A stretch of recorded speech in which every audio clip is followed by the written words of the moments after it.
ഫാസിലെ, നാട്ടിലുള്ള ഒരുപാട് പേർക്ക് ഇപ്പോൾ ഇവിടെ ഇൻവെസ്റ്റ് ചെയ്യണമെന്ന് ആഗ്രഹം ഉണ്ടാവും. എന്നാൽ എല്ലാവർക്കും ഇപ്പോൾ ദുബായിലേക്ക് വരാൻ പറ്റിയെന്ന് വരില്ല. അവർക്ക് നാട്ടിൽ ഓരോ ബിസിനസ്, ഫാമിലിന്റെ തിരക്കുകളൊക്കെ ഉണ്ടാവില്ലേ. അങ്ങനെയുള്ളവർക്ക് ഇവിടെ വരാതെ തന്നെ ഇൻവെസ്റ്റ് ചെയ്യാനുള്ള ഓപ്ഷൻ ഉണ്ടോ? അങ്ങനെയാണെങ്കിൽ എന്താ അതിന്റെ പ്രൊസീജിയേഴ്സ് ഒക്കെ?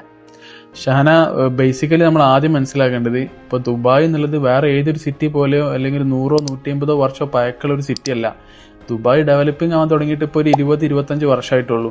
സോ ദുബായിലേക്ക് ഒരു ഇൻവെസ്റ്റ്മെന്റ് വരിക അല്ലെങ്കിൽ ഇവിടെ ആൾക്കാർ പ്രോപ്പർട്ടിയിൽ ഇൻവെസ്റ്റ് ചെയ്യുക എന്നുള്ളത് അത് ദുബായിൻ്റെയും കൂടി ഒരു ആവശ്യമാണ്. സോ ഇവിടെ ഒരു പ്രോപ്പർട്ടിയിൽ ഇൻവെസ്റ്റ് ചെയ്യുക അല്ലെങ്കിൽ ഇൻവെസ്റ്റ്മെന്റ് പ്രൊസീജിയേഴ്സ് അത്രയും സിമ്പിൾ ആക്കിയിട്ടാണ് ദുബായ് വെച്ചിട്ടുള്ളത്.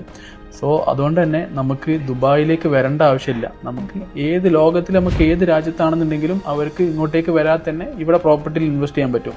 അപ്പോൾ അത് മാത്രമല്ല, നമുക്ക് ഇവിടുത്തെ ഡോക്യുമെന്റേഷൻ അതേപോലെ രജിസ്ട്രേഷൻ്റെ കാര്യമൊക്കെ നോക്കുകയാണെങ്കിൽ ഇപ്പം നമ്മൾ നാട്ടിലാണെങ്കിൽ എന്തൊക്കെ നൂലാമാലയാണ്. നമുക്ക് എത്ര വട്ടം ഗവൺമെന്റ് ഓഫീസിൽ കയറി ഇറങ്ങണം, എത്ര ഡോക്യുമെന്റ് സബ്മിറ്റ് ചെയ്യണം. സോ അതിൻ്റെ ഒന്നും ആവശ്യം അവിടെ വരുന്നില്ല. നമുക്ക് വെറും പാസ്പോർട്ട്, അതേപോലെ തന്നെ നമ്മുടെ ഒരു ID കാർഡ്, അതേപോലെ മെയില്, ഫോൺ നമ്പർ, ഈ ഒരു 4 ഡോക്യുമെന്റ്സ് മാത്രം ഇങ്ങോട്ടേക്ക് അയച്ചു കൊടുത്താൽ മതി.